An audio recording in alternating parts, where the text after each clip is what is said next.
क्या एक भी प्रवासी निकले जिनको हम इन्फिल्ट्रेटर बोलते हैं? घुसपैठिए। हाँ, घुसपैठिए जिनको कहते हैं। चुनाव आयोग ने तो कोई लिस्ट नहीं दिया। तो जो हमारी पार्टी के नेता या जनता जो सवाल उठा रहे हैं, वो कहीं से गलत मुझे नहीं लगता। और मैं यूट्यूब में कई सारे प्रोग्राम में देख रहा हूँ कि लोग नारा गांव में भी लगा रहे हैं, वोट चोर गद्दी छोड़। अब ये नारा कहीं ना कहीं उनके ज़िंदगी के करीब, उनके अपने तजुर्बे में होगा ये बात कि हाँ, वोटों की चोरी होती है और इसमें बहुत न्यायपूर्ण तरीके से काम नहीं होता, जिसके चलते जनता में आक्रोश, और वो आक्रोश इस बार चुनाव के नतीजे में दिखाई देगा। देखिए, जब आपका नेता खुद मोर्चा संभाल लेता है तो उसके तमाम सिपाही ऊर्जावान हो जाते हैं। आपने देखा होगा 77 के बाद श्रीमती इंदिरा गांधी जी सत्ता से हटा दी गई थी, लेकिन वो एक नेत्री थी, उन्होंने आगे बढ़ के लड़ाई लड़ी और कांग्रेस फिर 1980 में सरकार में आई। हम वक्त ख़राब हुआ, लोगों के गलत वायदे से झांसे में आ गए हम हिंदुस्तान के लोग, तो नतीजा है कि दूसरों की सरकार बनी। लेकिन अब धीरे धीरे लोगों को तजुर्बा हो रहा है कि वो जो कहते हैं वो करते नहीं हैं, तो इसका मलाल है कि हाँ कहीं। तो इस वजह से कांग्रेस के लिए देखिए क्या है कि हर सिपाही एक मजबूत होता है, और हमारा नेतृत्व जब मजबूती से बिहार की धरती पे लड़ाई लड़ रहा है और उन चीज़ों के लिए, उन बातों के लिए लड़ रहा है जो न्याय संगत हो, जो गलत हो रहा है उसके खिलाफ आवाज़ उठा रहे हैं, तो निश्चित रूप से हम भी ऊर्जावान हैं और हमारी तरह करोड़ों कांग्रेसी ऊर्जावान हैं। नमस्कार, आप देख रहे हैं 4 PM और मैं हूं अभिषेक मिश्रा। देखिए, इस वक्त हमारे साथ भोजपुरी के अमिताभ बच्चन हैं। भोजपुरी सिनेमा के दमदार, जानदार और शानदार एक्टर कुणाल सर, और जाहिर तौर पर सर से बातचीत होगी। लेकिन बिहार का मौसम सियासी है, तो इंटरव्यू की शुरुआत सियासी सवालों से होगी, क्योंकि सियासत से भी बड़ा मजबूत रिश्ता रहा है। कांग्रेस के टिकट पर पटना साहिब लोकसभा क्षेत्र से चुनाव लड़ चुके हैं। कांग्रेस के दमदार नेताओं में से रहे हैं, स्टार प्रचारकों में से रहे हैं। और चूंकि बिहार में विधानसभा का चुनाव है, इसलिए भोजपुरी सिनेमा पर भी बात होगी और राजनीति के दूसरे सवालों पर भी बातचीत होगी। लेकिन सर, सबसे पहले तो आपने हमको वक्त दिया, इसके लिए आपका शुक्रिया।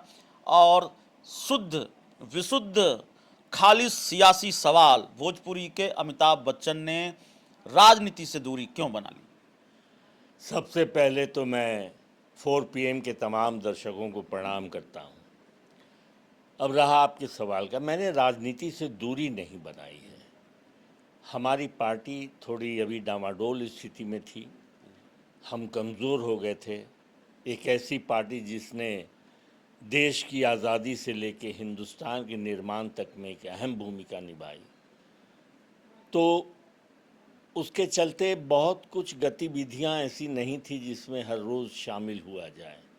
और दूसरा, मैं एक ऐसे प्रोफेशन से जुड़ा हूं जहां बाल बच्चों को पालने के लिए रोज़गार भी तो ज़रूरी है, तो वो मुझे बिहार से दूर मुंबई में ही रहना पड़ता था ज़्यादा।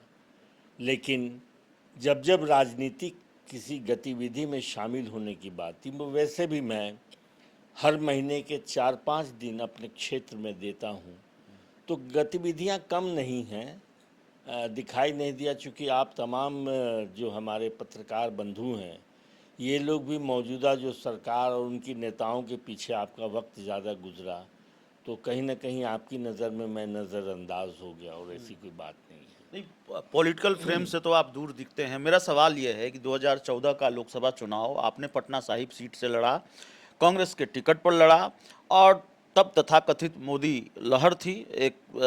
उस समय जरूर थोड़े बहुत मोदी के चेहरे की चमक दमक जो अब फीकी नज़र आती है, थी उस वक्त। और आपने शायद 3-3.5 लाख वोट हासिल किए पटना साहिब लोकसभा क्षेत्र में चुनाव लड़कर। शत्रुघ्न सिन्हा, जो उस वक्त बड़े स्थापित नेता थे, लगातार जीत रहे थे पटना साहिब सीट, उस सीट पर उनके खिलाफ चुनाव लड़ा।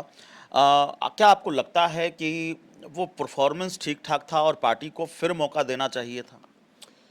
जी हाँ, हर उम्मीदवार ये उम्मीद ज़रूर लगाता है कि अगर उसने एक अच्छी लड़ाई लड़ी और ऐसे वक्त में लड़ी जब तमाम हवाएं हमारे खिलाफ थीं, हम एक तूफ़ान, एक झंझावत में फंसे हुए थे, तब भी मैंने अपने आदरणीय शत्रुघ्न सिन्हा जी के खिलाफ एक अच्छी चुनावी लड़ाई लड़ी और उम्मीद था। लेकिन बाद में जब वो खुद पार्टी में ही आ गए तो नेचुरली हमसे बड़े अभिनेता भी हैं, हमसे बड़े नेता भी थे, केंद्रीय मंत्री रह चुके हैं, तो हक उनका पहले बना था।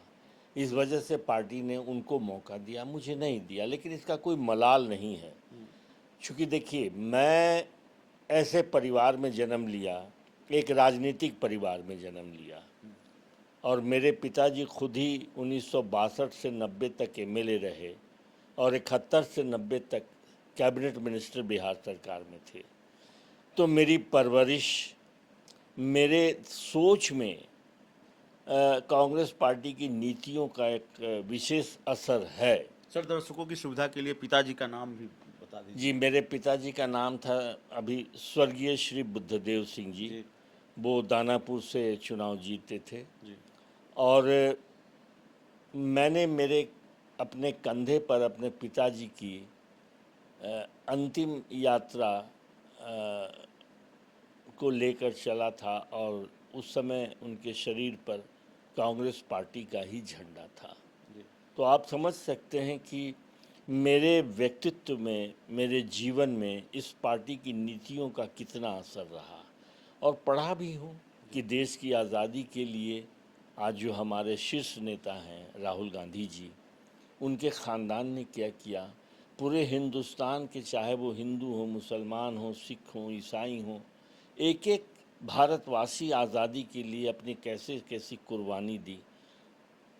उन इतिहासों का, उन बलिदानों का असर मेरे ऊपर है, इसलिए मैं पार्टी में सक्रिय हूँ। अब होता क्या है, चूँकि फिल्मों में भी अभिनय करता हूँ तो किसी पार्टी के कार्यक्रम में जैसे बिहार बंद करना है या कुछ करना है तो शामिल नहीं हो पाते। नहीं हो पाते हैं, इसलिए कि जिस मकसद से हम बिहार बंद करने जा रहे हैं उसके बीच में कहीं ना कहीं ये अभिनेता का एक रूप लोग सेल्फी खिंचाने लगते हैं और वो डाइवर्ट हो जाता है मैटर।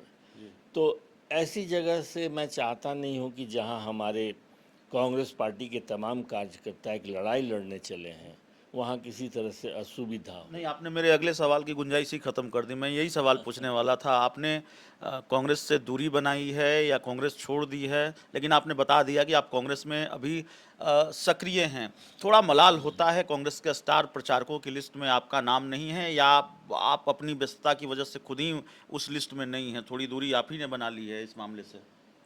देखिए,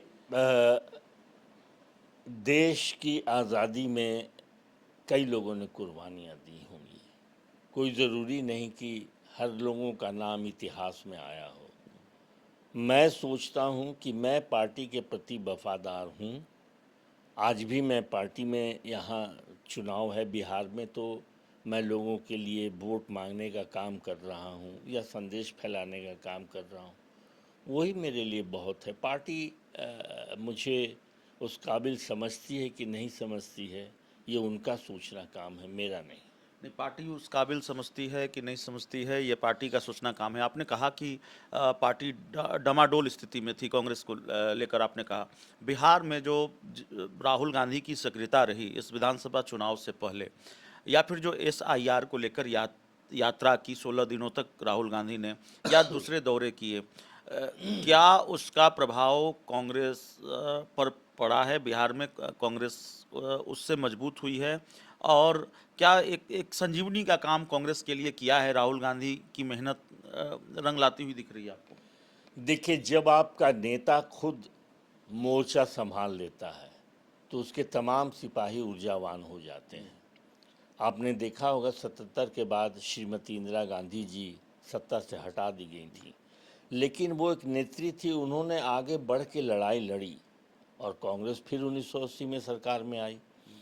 हम वक्त ख़राब हुआ, लोगों के गलत वायदे से झांसे में आ गए हम हिंदुस्तान के लोग, तो नतीजा है कि दूसरों की सरकार बनी। लेकिन अब धीरे धीरे लोगों को तजुर्बा हो रहा है कि वो जो कहते हैं वो करते नहीं हैं, तो इसका मलाल है कि हाँ कहीं।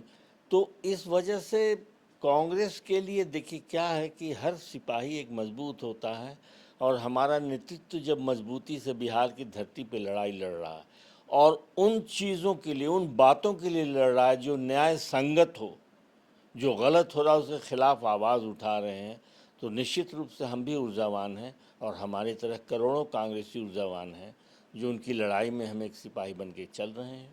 ये चुनाव आयोग की भूमिका पर सवाल उठे, और जाहिर है सवाल उठे तभी तो एसआईआर को लेकर यात्रा हुई। उसकी मुखालफत देश की विपक्षी पार्टियों ने की, बिहार की विपक्षी पार्टियों ने की, बिहार में राहुल गांधी को सड़क पर उतरना पड़ा। तो चुनाव आयोग जैसी संस्थाओं की भूमिका संदिग्ध है, ये हम नहीं कह रहे हैं, ये जो विपक्षी पार्टियां हैं, राहुल गांधी हैं, तेजस्वी, वो कहते रहे हैं। तो क्या इससे बिहार विधानसभा चुनाव की लड़ाई और मुश्किल हो गई है? क्योंकि विपक्ष ये आरोप भी लगाता रहा है कि पिछली बार सरकार महागठबंधन की बन गई थी, लेकिन दुरुपयोग हुआ शासन तंत्र का, जिसकी वजह से ये सरकार नहीं बन पाई। आपके तमाम सवाल आप अगर बिहार या हिंदुस्तान की जनता से पूछेंगे तो क्या ये सर को लेके वो इत्मीनान से हैं? क्या उन्हें नहीं लगता कि कुछ गलत हुआ है या न्यायपूर्ण ये बातें नहीं हैं? देखिए, संशोधन हमेशा होता है और ये जीवन का एक सत्य है, लेकिन किस वक्त किया गया और उसका नतीजा क्या निकला? क्या एक भी प्रवासी निकले जिनको हम इन्फिल्ट्रेटर बोलते हैं? घुसपैठिए। घुसपैठिए जिनको कहते हैं। चुनाव आयोग ने तो कोई लिस्ट नहीं दिया। तो जो हमारी पार्टी के नेता या जनता जो सवाल उठा रहे हैं, वो कहीं से गलत मुझे नहीं लगता। और मैं यूट्यूब में कई सारे प्रोग्राम में देख रहा हूँ कि लोग नारा गांव में भी लगा रहे हैं, वोट चोर गद्दी छोड़। अब ये नारा कहीं ना कहीं उनके ज़िंदगी के करीब, उनके अपने तजुर्बे में होगा ये बात कि हाँ वोटों की चोरी होती है और इसमें बहुत न्यायपूर्ण तरीके से काम नहीं होता, जिसके चलते जनता में आक्रोश, और वो आक्रोश इस बार चुनाव के नतीजे में दिखाई देगा।